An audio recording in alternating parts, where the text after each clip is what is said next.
Un peu plus de 24 heures et nous abordons le 9e mois de l'année, 26 degrés à Cotonou. Les titres. Les cotons-tiges sont un véritable danger pour les oreilles.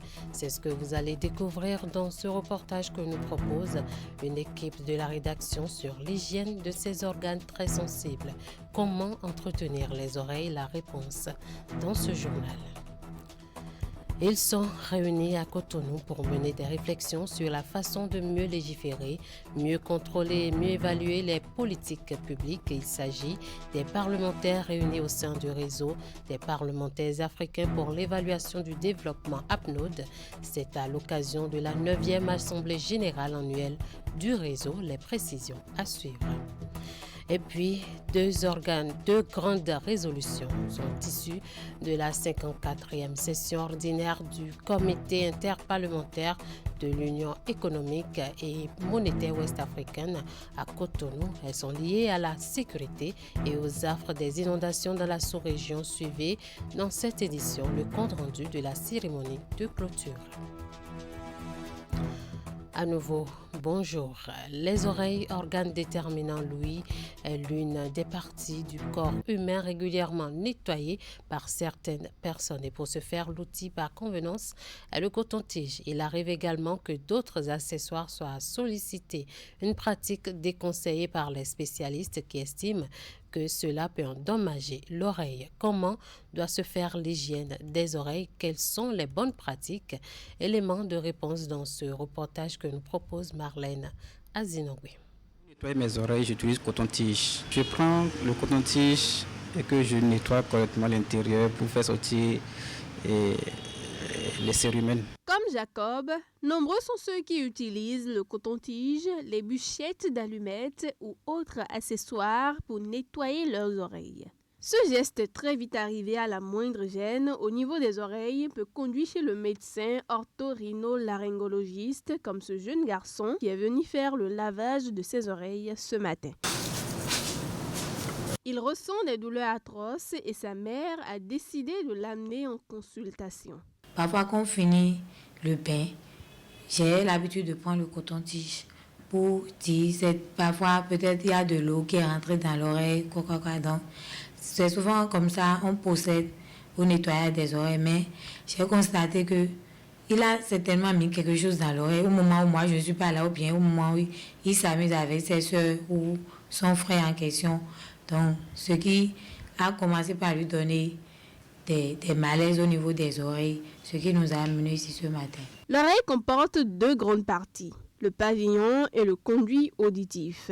Un conduit qui a des propriétés qui lui permettent de nettoyer naturellement tous les débris qui se déposent au niveau de l'oreille. Il est inutile donc d'introduire un objet externe pour assurer sa propreté, martèle l'ortho-rhino-laryngologiste. À ce niveau également, il y a la production du cérumen qui est une substance protectrice de l'oreille. Donc, pour parler d'une hygiène au niveau de l'oreille, on dira qu'une bonne hygiène va consister à ne pas agresser l'oreille, que ce soit avec des produits d'hygiène ou des accessoires qui peuvent ne pas être adaptés. Ne pas respecter ces précautions, c'est exposer ses oreilles à des conséquences parfois irréversibles. On peut conseiller toutefois un nettoyage du pavillon. Là où il y a les reliefs au niveau du pavillon, on peut faire le nettoyage et cela, ça peut se faire quotidiennement lors des bains avec l'éponge et du savon. On peut laver le pavillon et rincer à l'eau propre, puis après assécher avec une serviette propre. Par contre, ce n'est pas conseillé de nettoyer le conduit pour ne pas agresser le conduit et créer des infections par l'agression. Donc, il faut respecter le fonctionnement auto-nettoyant du conduit auditif externe. L'oreille est un organe complexe important du corps humain. Elle reçoit des informations sonores et les transmet au cerveau pour les analyser. Elle nous permet de communiquer avec l'environnement qui nous entoure. Voilà qui est clair. La rentrée scolaire est dans 2 semaines. Sur l'ensemble du territoire national, des élèves ont opté pour les cours de renforcement pendant les vacances comme au complexe scolaire clé de la réussite. Pour marquer la fin de ces cours, les élèves s'étant distingués par leur assiduité et leur travail au niveau des sites de Gbegame, Zogbohwe, Menote et Calavi ont été encouragés par l'administration du complexe scolaire. Asiongbon Kanyan Asiongbon pour les détails. Même la fin des cours de renforcement est sanctionnée par des récompenses au complexe scolaire clé de la réussite. Les inscrits qui ont terminé meilleurs au cours de renforcement de leurs classes respectives, du primaire au secondaire, sur les sites de Gbegame, Zogbohwe, Menote et Calavi, ont été primés et ont reçu chacun un lot de fournitures scolaires. Une façon de les inciter à faire davantage à la rentrée. Pour encourager et récompenser nos meilleurs élèves ayant suivi les cours de renforcement et les cours de vacances avec sérieux, assiduité, ces kits scolaires leur seront distribués pour mieux préparer une rentrée qui s'annonce à grands pas. Honorables invités, nous profitons de cette occasion pour souhaiter à chacun et à tous une bonne rentrée scolaire et académique 2024-2025. À l'occasion de cette cérémonie de remise, les meilleurs au baccalauréat ont porté témoignage du travail qu'abattent les enseignants chaque année. Occasion d'inviter les parents qui hésitent encore à faire confiance au complexe scolaire clé de la réussite. Pour avoir constaté la maîtrise et le savoir-faire de nos encadreurs, nous vous rassurons, chers parents, que vous ne commettez aucune erreur en inscrivant nos frères, nos sœurs, vos enfants au complexe clé de la réussite du professeur au maître des points à Dandéjan. Une fois encore, chers parents, merci de penser vous confier au complexe clé de la réussite, une école qui cultive chaque jour l'excellence depuis les cours primaires. Pour les examens nationaux de fin d'année scolaire, clé de la réussite a brillé de par les résultats qui le classent parmi les meilleures écoles du Bénin. Du CEP au baccalauréat, les résultats sont élogieux. Ce que souligne le fondateur et directeur général du complexe, Omer Adandéjan. Au complexe clé de la réussite, nous cultivons chaque jour l'excellence, comme en témoignent les résultats incomparables et satisfaisants obtenus aux examens nationaux 2024. Ainsi, au CEP 2024, nous avons obtenu les 100% traditionnels. De même, au CAP comme au BPC, nous avons obtenu sur nos sites de Calavi, de Menontin, de Gbegame et de Zogbohwe des résultats très satisfaisants. Au baccalauréat 2024, le complexe clé de la réussite a obtenu 7 mentions très bien, dont 3 au bac G2 et 4 au bac série D, avec le premier du département du littoral au bac toutes séries confondues et le 6e du Bénin au bac série D, avec le 5e du Bénin au bac série G2. En plus des 11 mentions bien, Clé de la réussite a obtenu 40 mentions assez bien sur les 212 admis au bac 2024. Une messe d'action de grâce a été dite par le curé de la paroisse Marie Auxiliatrice de Menotin, Charles Aladé, en prélude à la cérémonie de remise. Ce dernier a exhorté les apprenants à plus d'engagement en donnant l'exemple de Saint-Augustin. Les apprenants repartent avec des fournitures bénies par le curé. Les cours de renforcement prennent fin ce vendredi au niveau des différents sites. Dans la suite de cette édition, une journée de présentation des résultats issus des recherches effectuées par certains chercheurs. C'est une initiative du ministère de l'Enseignement supérieur et de la Recherche scientifique à travers la Direction générale de la recherche scientifique et de l'innovation pour étaler au public les résultats des recherches entreprises par les chercheurs. L'atelier de partage de résultats s'est tenu à l'Institut universitaire d'enseignement professionnel des métiers de l'agriculture de Djougou mardi dernier. Abdou Sabi Idrisso pour le compte-rendu.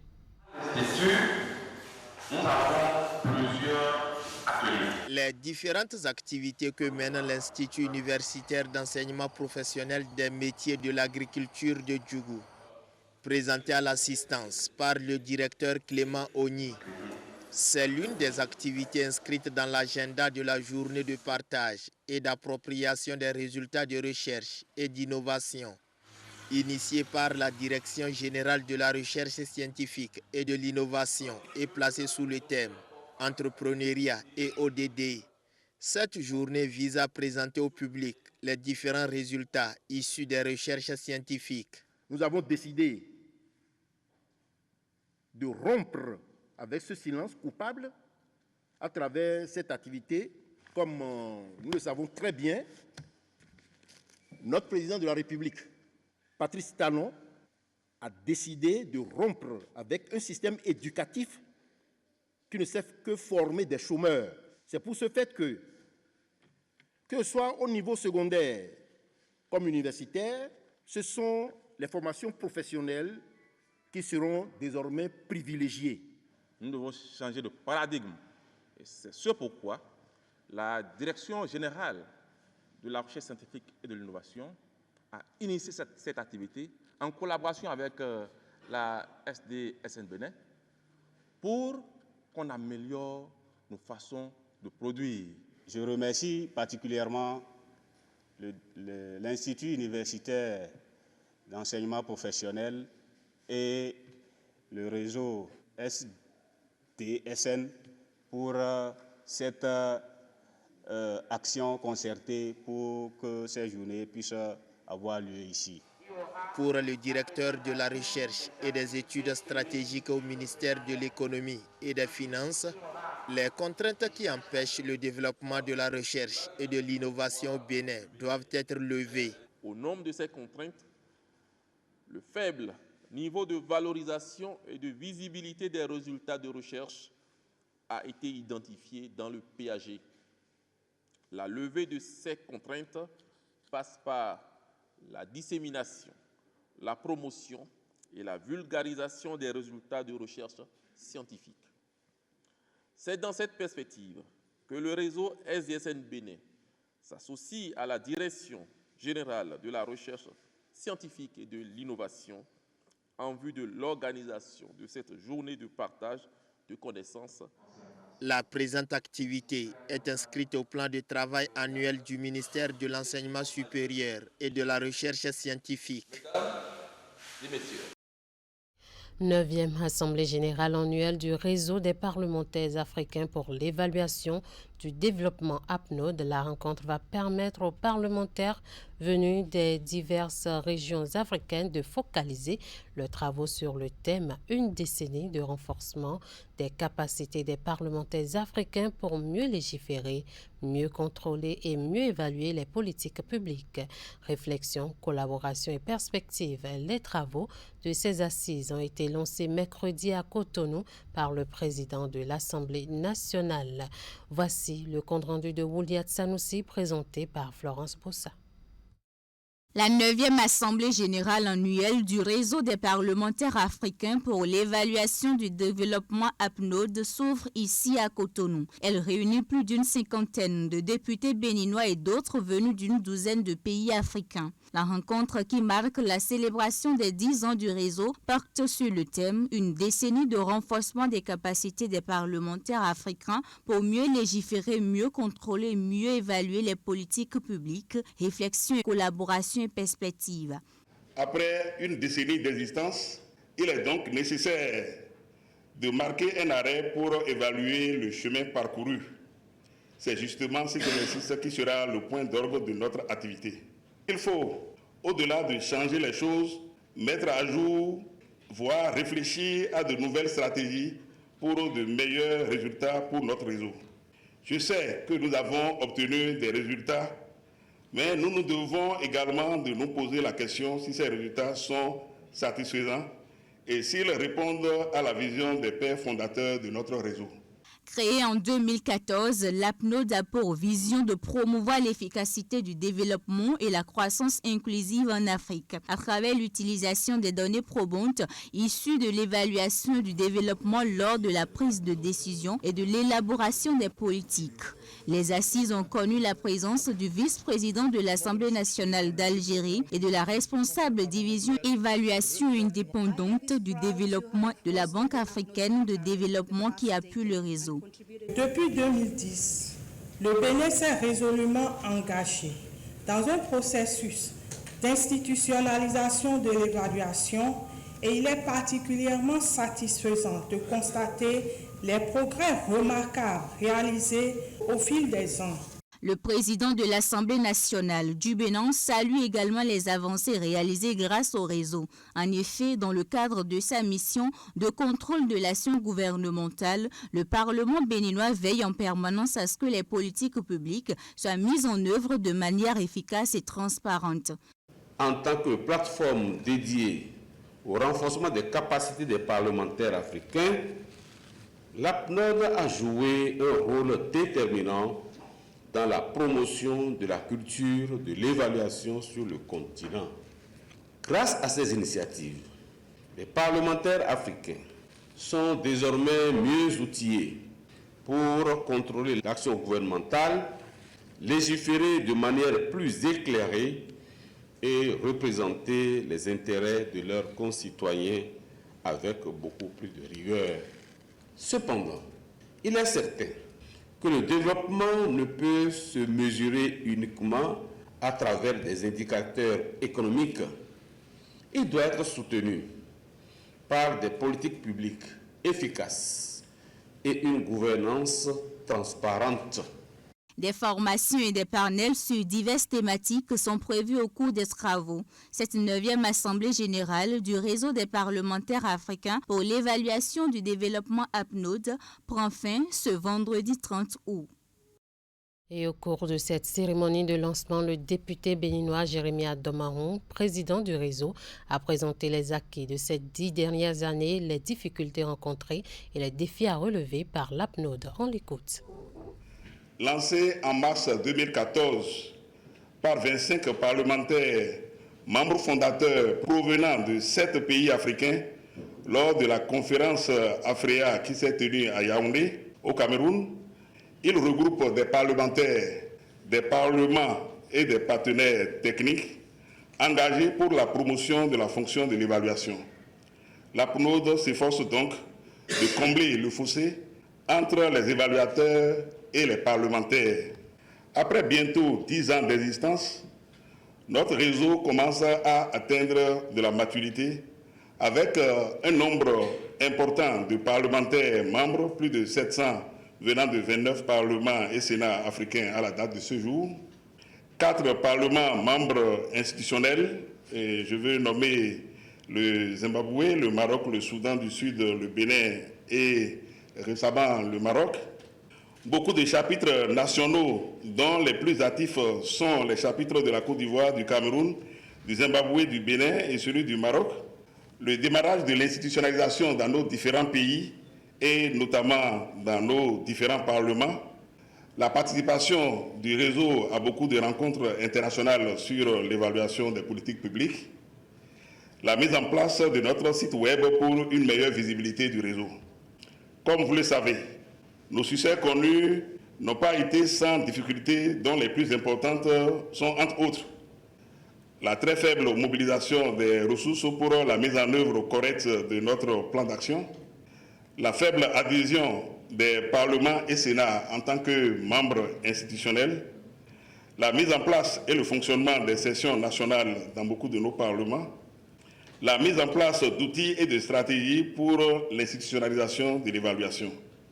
Il nous incombe donc de travailler à transformer ces difficultés en défis pour la décennie à venir. Notre réseau, après 10 ans d'existence, a besoin lui-même d'être évalué afin de tirer toutes les leçons pour son meilleur fonctionnement.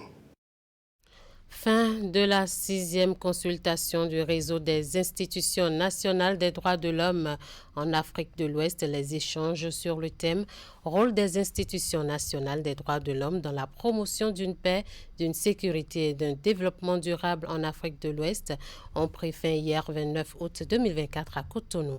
À l'issue des travaux, plusieurs résolutions sont prises. En voici la quintessence avec la vice-présidente de la Commission béninoise des droits de l'homme, Sidikatou Adamo. Elle est au micro de Teddy Goudalo et Eder Pévi. Les présentes assises nous ont permis d'aborder plusieurs thématiques très importantes pour lesquelles les institutions nationales des droits de l'homme doivent apporter des solutions aux côtés de leurs gouvernements respectifs dans l'intérêt des populations.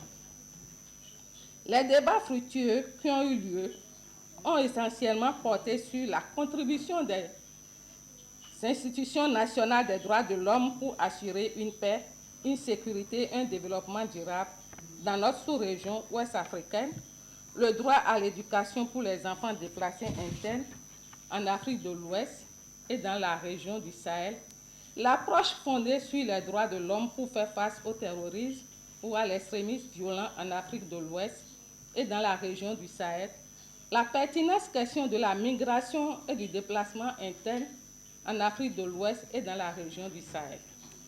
Les participants des assises de Cotonou ont également réfléchi sur notre rôle pour promouvoir des processus électoraux inclusifs en Afrique de l'Ouest et au Sahel et éviter que nos rendez-vous électoraux soient des occasions pour les violations des droits humains, notamment le droit à la vie, à la sécurité et autres droits politiques, socio-économiques essentiels dans notre sous-région. La question relative à comment les institutions nationales des droits de l'homme peuvent, dans leur mandat, aider à la consolidation démocratique et le respect des droits de l'homme et de l'état de droit dans notre région a été un sujet essentiel de notre consultation dans la ville de Cotonou. Mais tous les défis à relever ne peuvent avoir des solutions si la question de la mobilisation des ressources n'est pas abordée. C'est pour cela que nous avons consacré un moment pour définir les opportunités et défis qui s'offrent afin de jouer pleinement nos rôles dans la promotion et la consolidation de la démocratie dans nos pays respectifs. Mesdames et messieurs, tous ces échanges sont inspirés du thème central de notre consultation, qui est le rôle des institutions nationales des droits de l'homme dans la promotion d'une paix, d'une sécurité et d'un développement durable en Afrique de l'Ouest. Toutefois, les assises de Cotonou nous montrent et nous démontrent que nous avons de grands défis et que nous ne saurons relever ces défis que dans la solidarité, la mutualisation des efforts, le partage d'expériences et le renforcement de nos capacités d'intervention. D'une réunion à une autre, le comité interparlementaire de l'Union économique et monétaire ouest-africaine, CP-UEMOA, a achevé sa 54e session ordinaire tenue à Cotonou. La rencontre déroulée du 19 au 28 août s'est soldée par 2 grandes résolutions relatives à la sécurité et aux affres des inondations dans la sous-région. La cérémonie de clôture de ce double événement, marquant aussi les 30 ans de création de l'UEMOA, s'est tenue mercredi dernier. Le compte-rendu est signé William Clécan. Les élus du comité interparlementaire de l'UEMOA compatissent aux souffrances des populations maliennes et burkinabées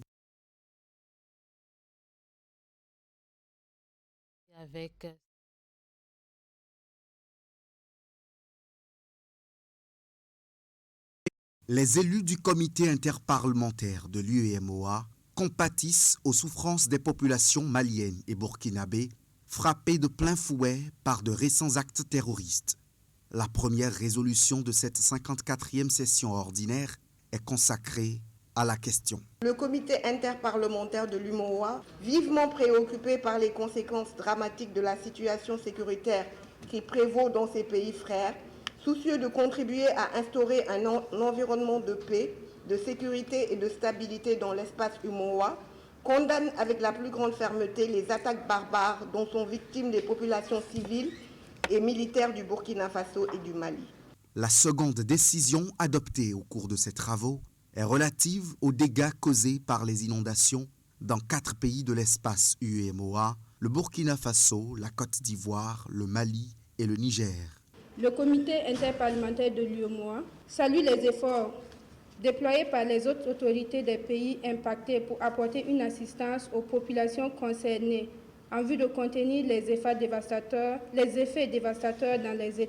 dans les zones touchées, recommande aux États de l'espace UEMOA de prendre des mesures préventives et des initiatives appropriées afin d'anticiper et de minimiser les effets et conséquences négatives des inondations sur les populations vulnérables. Les parlementaires du CIP-UEMOA ont salué les commodités et facilités assurées par les autorités béninoises durant cette session à Cotonou. Le rapport général élaboré est adopté par l'ensemble des participants. Nous avons pu atteindre nos objectifs que nous nous sommes fixés malgré le volume de la tâche. Nous avons également passé en revue la situation sociopolitique dans les États membres de l'UEMOA et discuté des préoccupations qui touchent directement la vie quotidienne de nos populations. Une communication a porté sur la contribution de la politique agricole au sein de l'espace UEMOA dans l'atteinte de l'autosuffisance alimentaire. D'autres questions également importantes ont été abordées, notamment la libre circulation et les droits d'établissement. Cette session 2024 du CIP-UEMOA est également celle du 30e anniversaire de création de l'Organisation d'intégration monétaire et économique dans la sous-région ouest-africaine. Voilà qui boucle ce 13h au Bénin. Désolé pour les petits couacs observés. Merci de nous avoir suivis. Merci à toute l'équipe de rédaction, de réalisation et de diffusion. Bon appétit à tous.